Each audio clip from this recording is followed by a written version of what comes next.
cumprimento a igreja com a paz do Senhor. Assentai-vos, irmãos.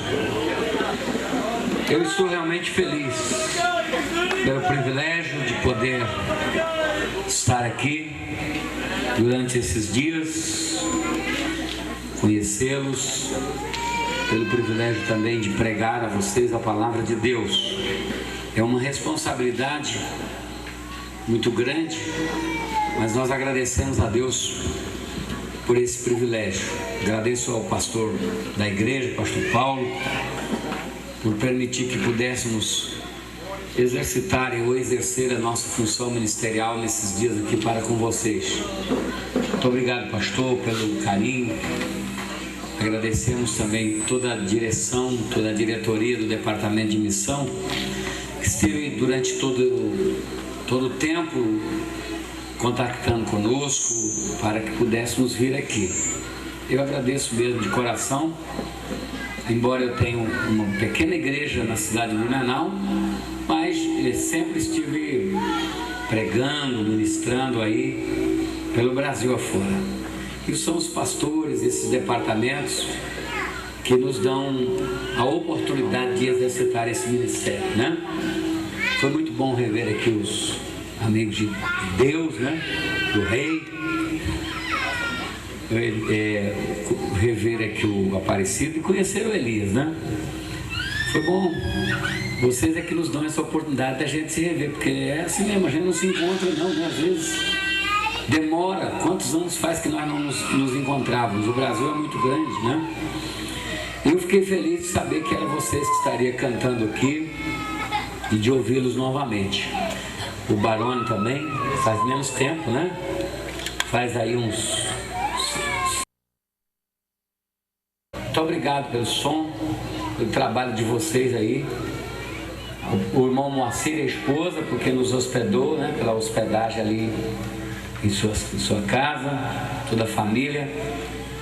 Muito obrigado, irmão Moacir, sua esposa, que Deus abençoe e recompense vocês. Glória a Jesus. Eu estou muito feliz. Só não estou mais feliz por causa do retorno, que está dando muita microfonia. Parece que tem algum microfone ligado aqui. Será que não é esse aqui? Pode ligar esse aqui? Eu vou trocar aqui. Você me ajuda aí. Vou ligar aqui, ó. Daqui a pouco fica bom. Isso é assim mesmo, né? Ó, esse aqui tá mais firme, né? Nós vamos ficar aqui até a gente ajeitar. Quando ajeitar eu começo a pregar, que é para não mexer na hora da pregação, né? A hora que ajeitar, eu acho que já melhorou. Esse aqui parece estar mais firme, não tá? Mais consistente assim. Vocês é que estavam querendo me derrubar, me dando aquele ruim ali. Ficar esperto com vocês, viu? Ó, já começou a dar problema, irmão. Blumenau. Será um prazer tê-los lá em Blumenau, né? Se eles não fizerem igual o Tony Tito, eu fiquei um ano ligando pro Tony Tito, mas eles não me atenderam, só a mulher deles. E a mulher deles, ninguém aguenta negociar com ela, irmão. Fala pra eles, porque, pô, não atende a gente. Se a mulher, não, ele não tá. Claro que tá, irmão. Claro que tá. Vem falar pra mim que ele não tá? Oh, Jesus dos crentes, né? Irmão, esse povo é assim mesmo, amém? Bem, eu quero lembrar aos senhores que eu tenho também alguns CDs de mensagens ali, tá? Tá com o irmão Moacir, né? O Moacir, além de hospedar a gente, ainda vende o CD da gente. Deve estar ali na frente ali. Espero que ele esteja lá, né? O Moacir tá lá. Tá, graças a Deus, né?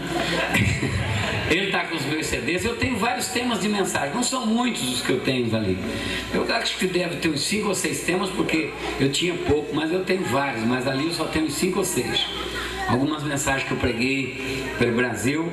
Os meus CDs é bem baratinho, porque é bem simples, tá? Se você vai ver, é bem diferente do preço dos cantores. Porque o cantor, para gravar um CD, tem todo um investimento, tem estúdio, paga músico, tem que botar uma foto bonita, se ninguém compra, porque afinal de contas é artista, né? Tá no meio dos artistas. Agora eu não, eu só é pregar mesmo, nem fotos meus tem, que é para não ficar aborrecendo ninguém em casa, entendeu?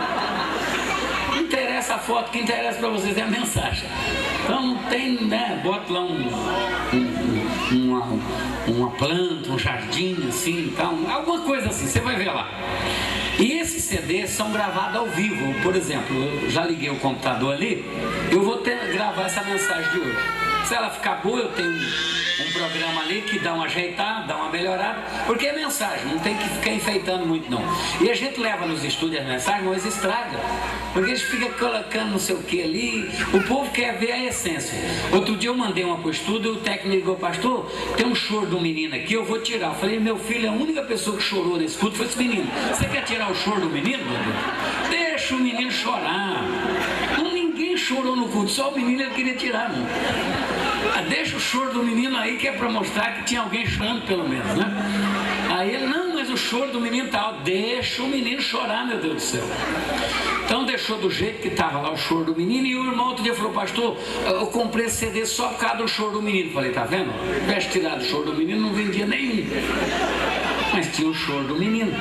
Então as mensagens são gravadas ao vivo, né? E você vai adquirir, é bem baratinho, tá? Não fique, mas por que o pastor Jacques vende barato? Já expliquei, vou repetir. É porque os cantores têm todo o investimento. Quando sai um CD da gravadora, sai caríssimo, é muita grana, é estúdio, é músico, e às vezes mexer com esse povo é duro, né, parceiro? Meu Deus do céu, esse povo é luta, irmão. Esse povo de estúdio é tribulação, né? Então tem um custo alto, e depois eles ainda têm que comprar da gravadora, às vezes não é fácil não. Então não se importa com o preço não. Compre primeiro dos Amigos do Rei, compre do Barão, depois se sobrar R$5, vocês compram o meu. Tá bom? Mas é se sobrar, se não sobrar não tem problema não. Eu tenho várias apostilas também, você pode adquirir ali. Amém, irmãos? Deus nos abençoe em nome de Jesus Cristo. Irmãos, agora eu vou precisar da máxima atenção sua. Talvez vocês estivessem esperando uma grande explosão. Eu também esperava, mas Deus faz como Ele quer. Tem lugar que a gente vai e o povo precisa mandar a gente parar, porque senão a gente não consegue, de tanta glória, de tanto poder de Deus, né? Recentemente eu preguei numa cidade chamada Oriximiná, no estado do Pará. Foram 3 dias assim, de tanto poder de Deus. Teve dia que eu não conseguia pregar, me dava vontade era gritar, assim, não parar de gritar, de tão feliz que eu estava. Mas Deus sabe todas as coisas, né? Eu gostaria que nessa noite houvesse aqui uma grande explosão do Espírito Santo de Deus. Mas eu tenho um defeito comigo, eu não faço um pingo de força para isso acontecer. Você que tem que fazer força. Eu já fiz muita força. O cara não queria dar amém, eu ficava: dá amém, irmão, dá aleluia. Não, hoje eu não faço mais força. Você quer dar amém, você vai dar. Se você não quiser, não tem problema não. Você que vai perder. Porque todos nós aqui estamos diante da presença de Deus. E nós viemos aqui para adorar o Senhor Jesus. Se você quer ser abençoado, você tem que lutar por isso. Tem que fazer força. Tem que glorificar a Deus, falar em línguas estranhas, adorar ao Senhor. Aleluias! Mas eu tenho certeza que Deus vai nos abençoar. Mas eu vou precisar da tua atenção. Desde que começou o culto, eu fiquei sentado ali, nem me mexi, o tempo todo assistindo, ouvindo, cultuando, porque eu quero ser abençoado por Deus. Amém? E agora eu preciso da tua atenção. Quero que você abra a tua Bíblia comigo no Evangelho segundo escreveu São Lucas, capítulo 1. É um texto muito conhecido e bem pequenininho.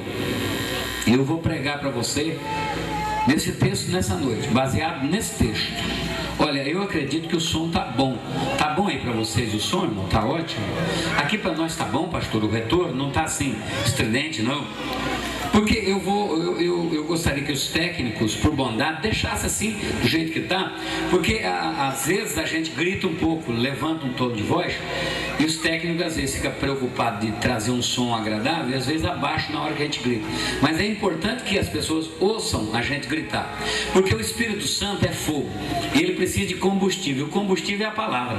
Se eu estiver pregando e o povo não me ouvir, cortou a ligação, pronto, pagou o fogo, né? Porque não tem combustível, é como cortar a gasolina no teu carro, tá bom? Então é importante que, desde que eu controlo aqui a minha voz aqui, né? Embora eu seja um pouco mal educado, mas não tem problema, é assim mesmo, né? Deus não chama a gente certinho, chama a gente torta, com defeito, depois ele vai endireitando. E alguns, igual eu, só endireita quando morre, não tem jeito, né?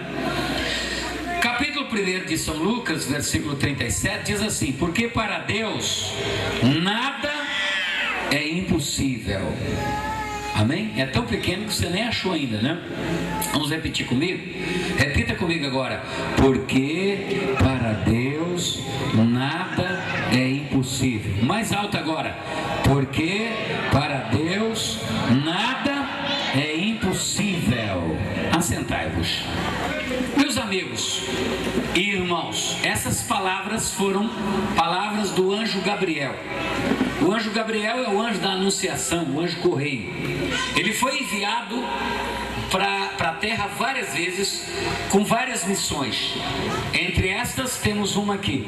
Ele foi designado por Deus para anunciar a Maria que ela seria mãe de Jesus Cristo. O anjo Gabriel chega na casa de Maria, uma jovem senhora que não tinha nem sequer se casado plenamente ainda, conforme a história nos mostra, para anunciar que ela estava grávida do Espírito Santo. Vocês vão achar engraçado, mas a minha intenção não é fazer graça. A minha intenção é mostrar para vocês que para servir ao Senhor nós enfrentamos algumas dificuldades, mas isso não importa, porque o tema da mensagem para Deus não há impossível. E Deus nessa noite, Ele vai realizar na tua vida aquilo que para você parece ser impossível, aquilo que você decidiu que não dá, você não pode, que você não consegue. Deus vai fazer na tua vida. Há uma presença gostosa do Espírito Santo de Deus aqui pairando sobre as nossas vidas. Essa presença vai impactar você, vai levantar você dessa cadeira.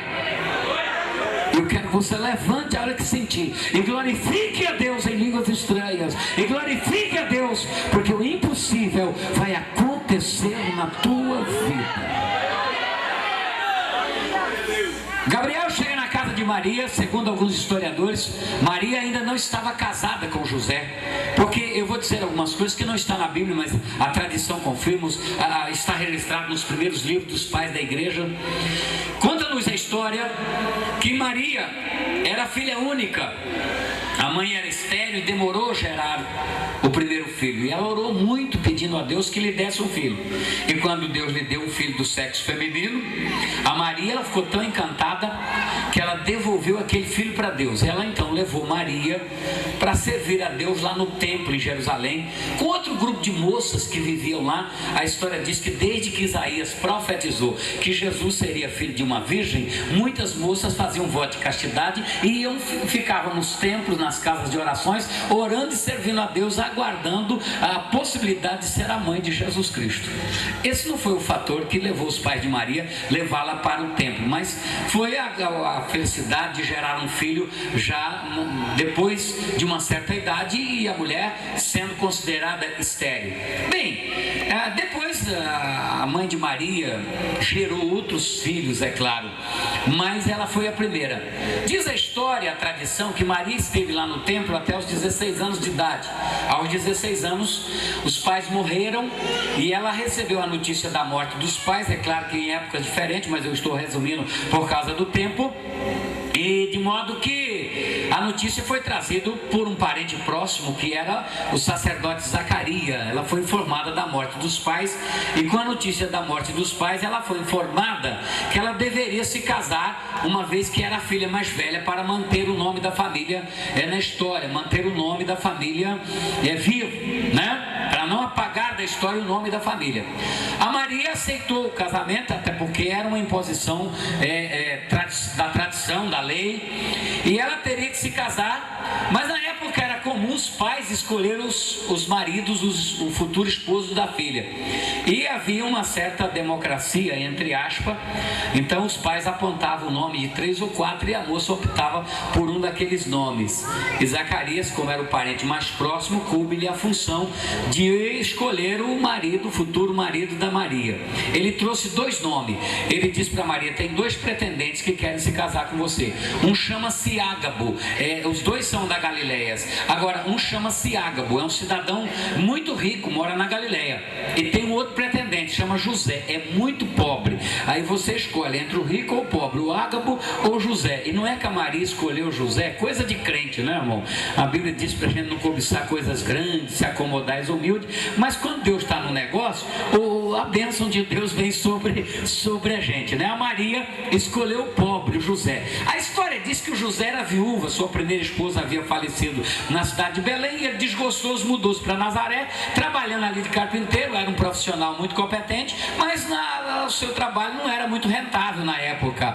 E lá estava o José, muito pobre, trabalhando com grande dificuldade. Diz a história que a empresa onde ele trabalhava, a oficina onde ele trabalhava, não era dele. Ele era funcionário de um tio dele, muito pobre, mas a Maria escolheu o pobre. E Deus estava no negócio, e quando Deus está no negócio, as nossas escolhas dão certa, ainda que humildes.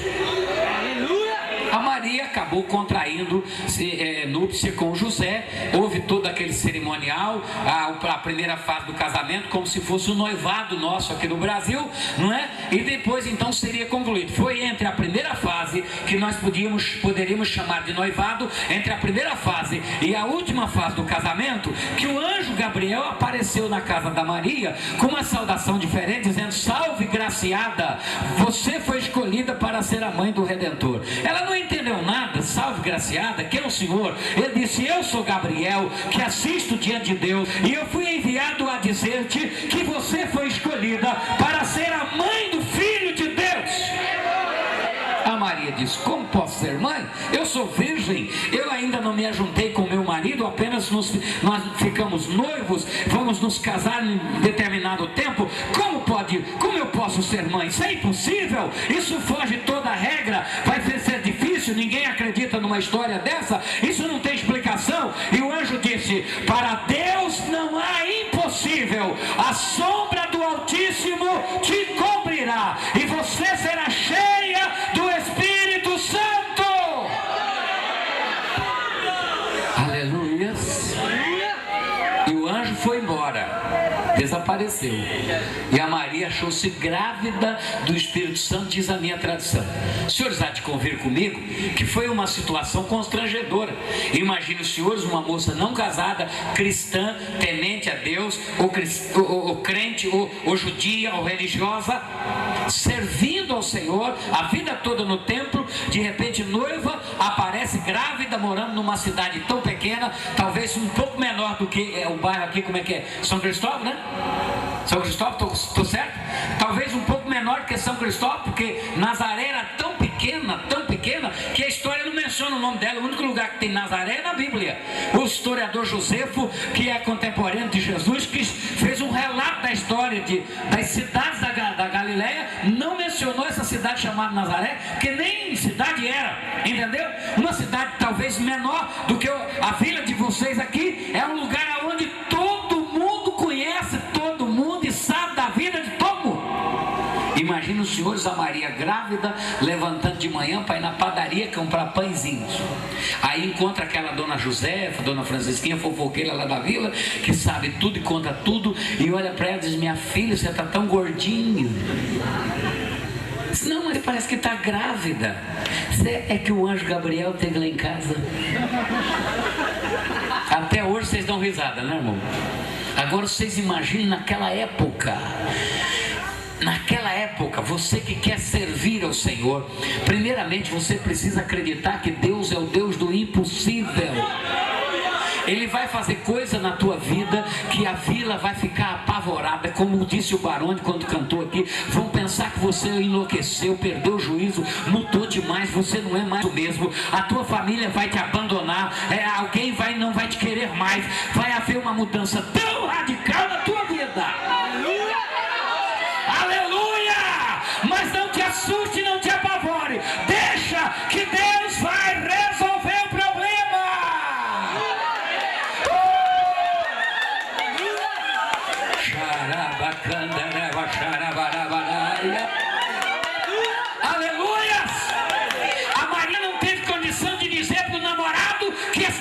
grávida. Mas o anjo Gabriel, o próprio Deus em sonho, foi lá e avisou para ele.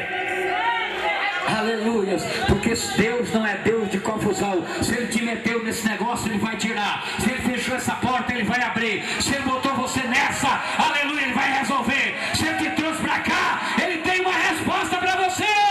Aleluia! Pensa nisso. Ele é o Deus do impossível.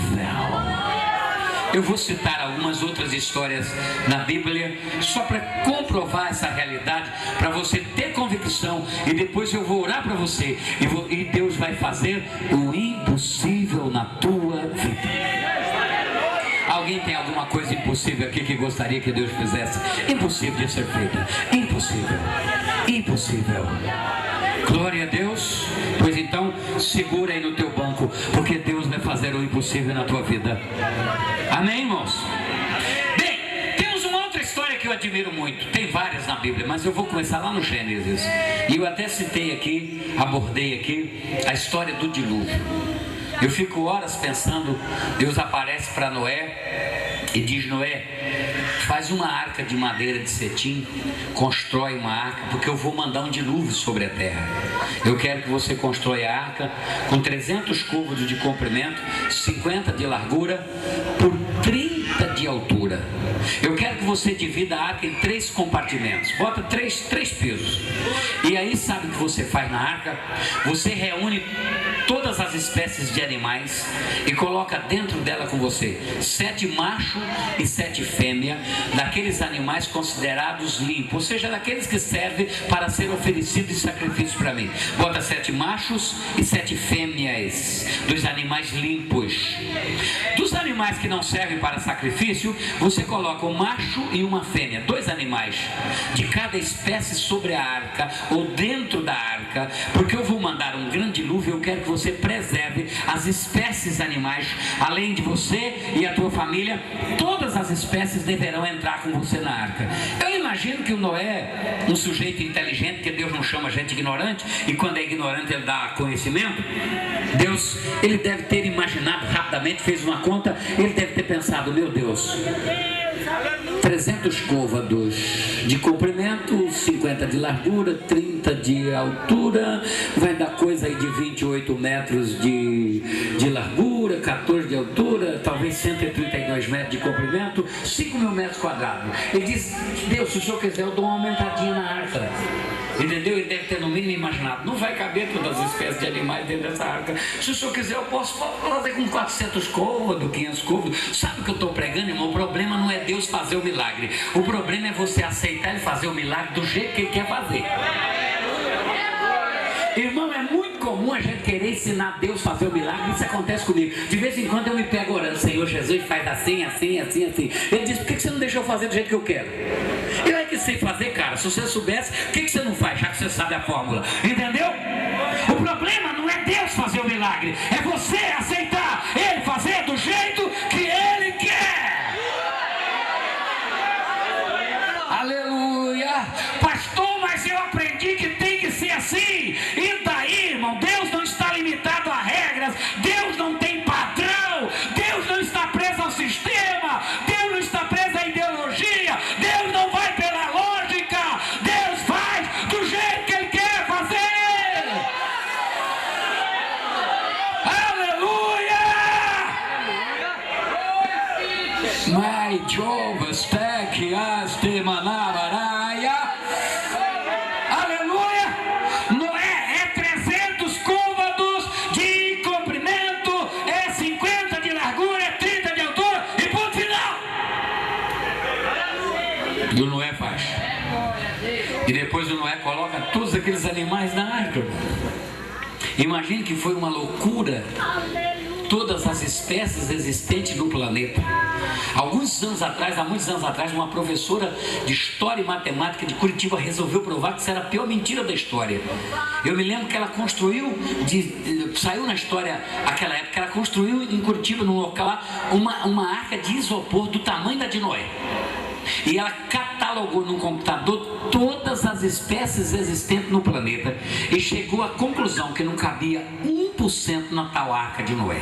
Não caberia 1%. Olha, nem só os pássaros que existem no Brasil hoje encheria a arca de Noé. E ninguém aguentaria cuidar desses pássaros 1 ano e meio, 1 ano e 10 dias dentro daquela arca. Só os pássaros. Ela disse, isso é uma mentira deslavada. Olha, não caberia 1%. E um dia eu estava pregando essa mensagem e depois um irmão desses meio assustado, ele veio e perguntou para mim, pastor, o que o senhor acha que aconteceu na arca? A arca cresceu ou os pássaros, os animais encolheram? Eu disse, olha meu amigo, o que aconteceu eu não sei, porque milagre não se explica.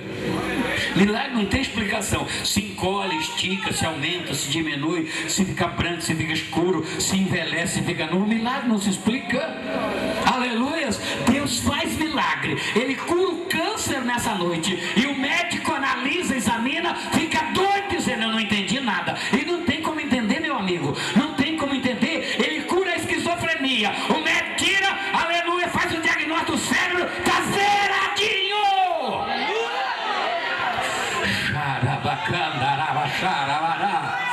Aleluia. Não tem explicação. E toda vez que eu prego essa mensagem, eu lembro de uma história, há muitos anos atrás, eu fui pregar numa igreja em São Paulo, e eu cheguei atrasado, a igreja estava lotada até na porta do lado de fora, e estava difícil para se entrar no interior da igreja. Eu me lembro que eu cheguei, na hora ia chegar nos rapazes que ia cantar, Anderson, ele estava assim com um blaze como o seu, bem desse modelo seu aí, dobrado assim, a manga do blaze, desse jeitinho. E eles eram os rapazes assim, esbelto, bonitão, sabe aquele camarada que deixa a gente nervoso, com raiva? O cara chega perto de você, você desaparece, bonitão assim. E aí um olhou pro outro assim, com as guitarronas atravessadas nas costas, e um olhou pro outro assim e falou, será que cabe nós dois aí hoje aí dentro dessa igreja? Eu falei, meu Deus, esses meninos são grandes, né? Não cabe dentro da igreja. E aí, mas eles vieram para tocar, e ajeita de lá, ajeita de cá, eu tinha para pregar, botaram a gente lá para dentro.